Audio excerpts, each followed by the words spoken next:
কাকা, আমার একটা জিনিস মাথায় ধরতে আছে না, মতির ভিটা বাড়িতে এত দাম হইব না, তার লাগে আপনি এত টাকা দিলেন কেন?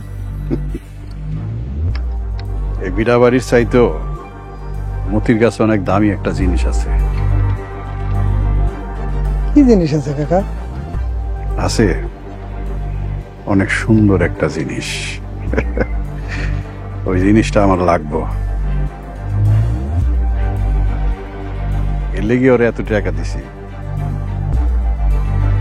যাতে জীবনেও পরিশোধ করতে না পারে।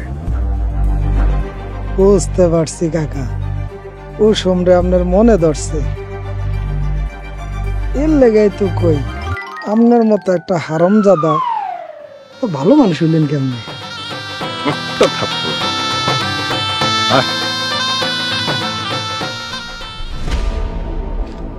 রাজা ভাই, আর তো কিছু জানাইলেন না, মানে ভিসাটা কবে পাবো?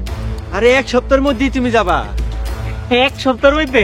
আলহামদুলিল্লাহ আলহামদুলিল্লাহ। রাজা ভাই একটু দেখেন, বাড়িঘর সব বন্ধ থেকে টাকা আনছি তো, একটু উল্টা পাল্টা হয়ে গেলে কিন্তু আমি শেষ, মরা ছাড়া আমার আর কোনো গতি থাকবো না। তুমি এত টেনশন করো কে? আমি আছি না। না মানে সব টাকাই তো আপনার হাতে তুইলা দিছি, তাই একটু ডর ডর লাগে আর কি। আরে মিয়া, এত ভয় পাইও না, তোমার টাকা আমি নিজের টাকার মতো করে আগলায় রাখবো। আচ্ছা ভাই। তোমার ভিসা খুব তাড়াতাড়ি আয় পড়বো, তোমার তাড়াতাড়ি পাঠাই দেবো, ঠিক আছে? আচ্ছা যাও। আচ্ছা।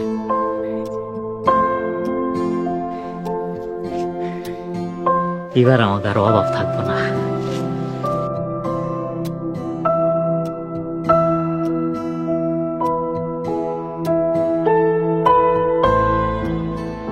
রাজা ভাই, রাজা ভাই, ও রাজা ভাই, কই গেলা?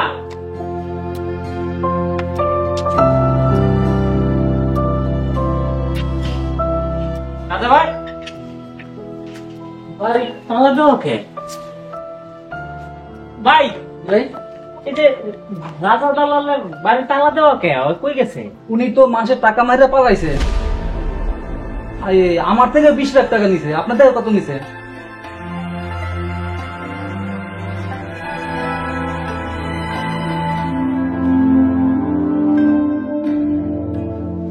আমার টাকা, আমার ভিটা মাটি, আমার বাড়িটা বন্ধক দেওয়া, আমি আমার বউটার লয়ে কই যাবো, কার কাছে যাবো? আমার তো সব শেষ হয়ে গেল, আমার এখন কি হইব? আমার তো সব শেষ হয়ে গেল আল্লাহ, আমি এখন কই যাবো, আমি কার কাছে যাবো? আমার ভিটা জমা দেওয়ার টাকা।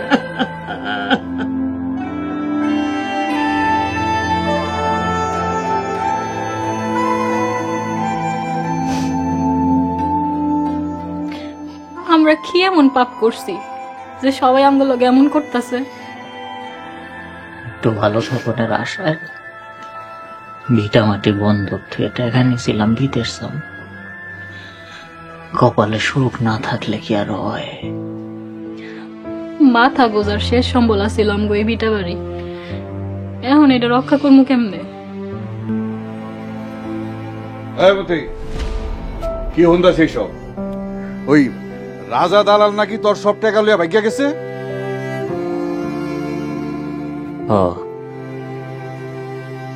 হায় হায়, কি হুনাই লেডি, তুই আমার টাকা ফেরত দিবি কেমনে? হ্যাঁ, আমার তো এই বাড়ি এখনই দখল নিতে হইব, আজকাল রাইতে। আমার ঘরে একটু দয়া করেন কাকা, এই ভিটা বাড়ি আমগো শেষ সম্বল, এটা হারাইলে আমরা কই যাবো? এই যে দেখো দিল না, আমার এই যে নরম মনটারে আরো নরম করে দিল। আমি তো কোনো মায়া মানুষের কান্দ সহ্য করতে পারি না। কাকা, আমার একটু সময় দেন, আমি যেমনি পারি আস্তে আস্তে আপনার এই পুরো টাকাটা শোধ দিয়ে দিব। একটু কেন, পরে যদি তোর সারা জিন্দগি সময় দেই না, তাও তো তুই এই টাকা পরিশোধ করতে পারবি না। কাকা গরিব মানুষ, ওরা এত টাকা কই পাইব? ওখানে টাকাগুলো মাফ করে দেন। মাফ করে দিব? তুই কইতেছস? যা দিলাম মাফ কইরা। সত্যি কইতাছেন কাকা? সত্যি কইতাছি। তয় আমার একটা শর্ত আছে। কি শর্ত? আমরা সব শর্তে রাজি আছি। সত্যই লাগিয়া কুসুম রে আলিম কাকার বাড়িতে সব সময় না, মাঝে মধ্যে একটু পাড়ানো লাগবে, একটু খেজমত করবো আর একটু গল্প সল্প করবো।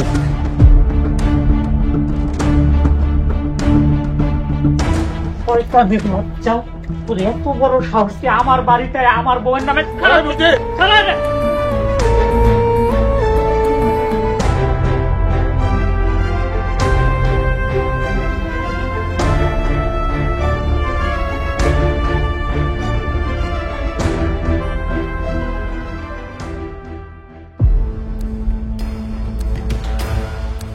উপস্থিত সবাইকে আমার সালাম, আসসালামু আলাইকুম।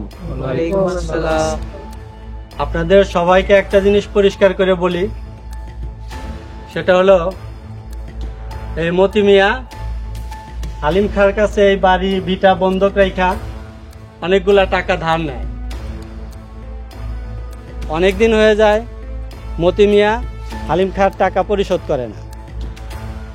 হালিম খা মতি মিয়ার কাছে টাকাটা চাইতে আসলে মতি মিয়া হালিম খাকে তো টাকা দেয় না, উল্টা হালিম খাকে মারধর করে বাড়ি থেকে বার করে। এখন আপনারা বলেন, মতি মিয়ার কি এর বিচার হওয়া উচিত না? মিছা কথা। আপনারা সবাই আগে সত্যি কাহিনীটা শুনেন, তারপরে বিচার করেন। কি সত্যি কাহিনী বলবা বলো? ওই হালিম খান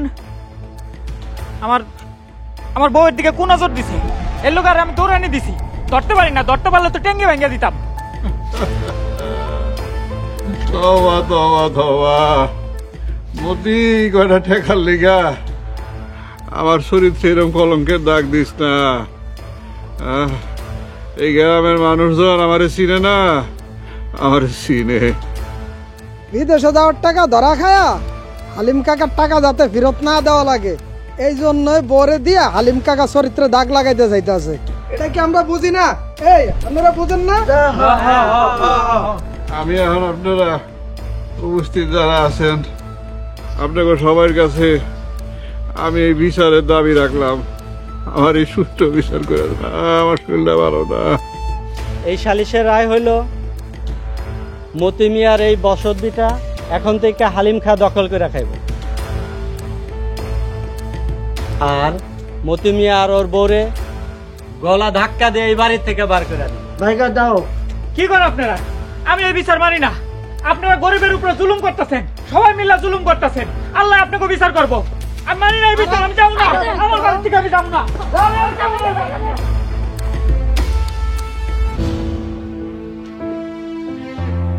কাকা বলো, ধাক্কা দিয়ে বাড়িতে বাইরে করে দিতেছে। আমার একটু ভালো লাগতেছে। আপনার ঘরে সবাই ধন্যবাদ।